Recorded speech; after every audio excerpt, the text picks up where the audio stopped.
السلام علیکم۔ ہم لائے ہیں اس ویڈیو میں آپ کے لیے تاریخ انسانی کا سب سے بڑا عجیب و عظیم مظلومانہ قتل کا قصہ۔ جی ہاں، حضرت امام حسین رضی اللہ تعالیٰ عنہ کی اپنے رفقا کے ساتھ شہادت کربلا میں عظیم مظلومانہ شہادت، واقعہ کربلا اور اس کے تاریخ انسانی پر پڑنے والے اثرات آج کی ویڈیو میں ہم بیان کریں گے، مگر پہلے ویڈیو کو لائک ضرور کریں اور چینل کو سبسکرائب بھی کر دیں۔ شہادت امام حسین 10 محرم 61 ہجری 10 اکتوبر 680 کے دن مغرب کے وقت موجودہ عراق کے چھوٹے سے شہر کربلا میں پیش آیا۔ اسی دن یعنی یوم عاشور کی سپہر جب حضرت عباس علمدار کی شہادت ہوئی تو امام نے کہا، اب میری کمر ٹوٹ گئی۔ اس کے بعد آپ نے اپنی بہن حضرت زینب رضی اللہ تعالیٰ عنہا سے کچھ نصیحتیں اور وصیتیں کریں اور بتایا کہ میں تمہیں اور ان خواتین بچوں کو اس لیے بھی ساتھ لایا تھا کہ میرے بعد یہاں جو کچھ ہوا اس کی مستند خبر دنیا کو دو۔ حضرت زینب نے امام کو گھوڑے پر سوار کرایا اور چند قدم ان کے ساتھ چلی۔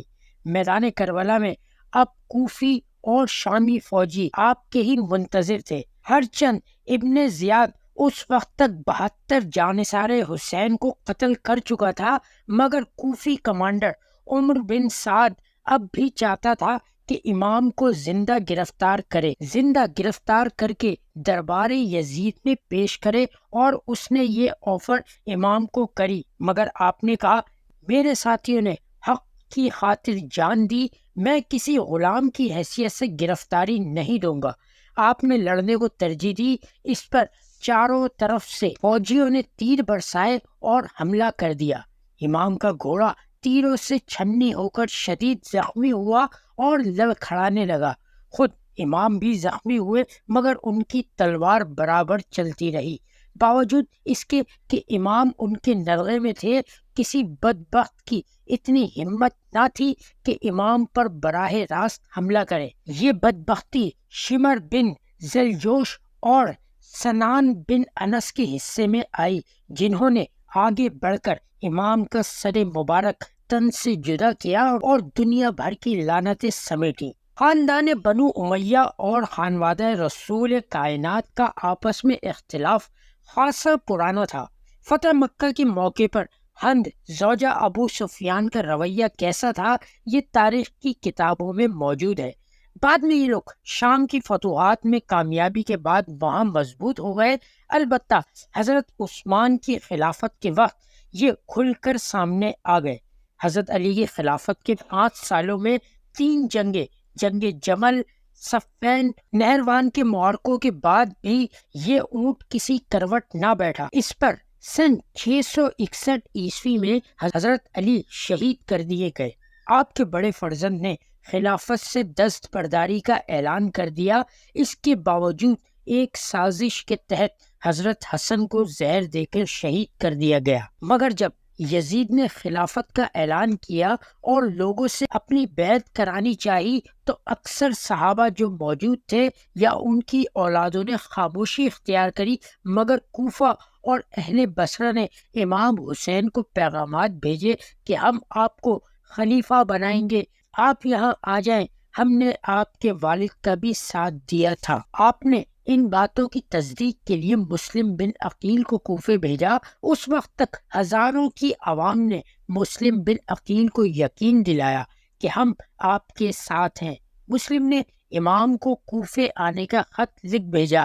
امام مدینے سے کوفہ کی طرف نکلے، راستے میں مقام صفاح پر ایک شخص فرزوق نے آپ سے کہا، اہل کوفہ کے دل تو آپ کے ساتھ ہیں، مگر تلواریں بنو امیہ کے ساتھ ہیں، لیکن آپ حق کے لیے قدم اٹھا چکے تھے۔ اس کے بعد آپ کو مسلم بن عقیل کی دردناک شہادت کی خبر ملی۔ حضرت عقیل کی شہادت کاملہ 9 ذی الحج 60 ہجری کو ہوئی، پر امام قدم بڑھاتے رہے۔ غالباً آپ اہل کوفہ کا عہد خود دیکھنا چاہتے تھے۔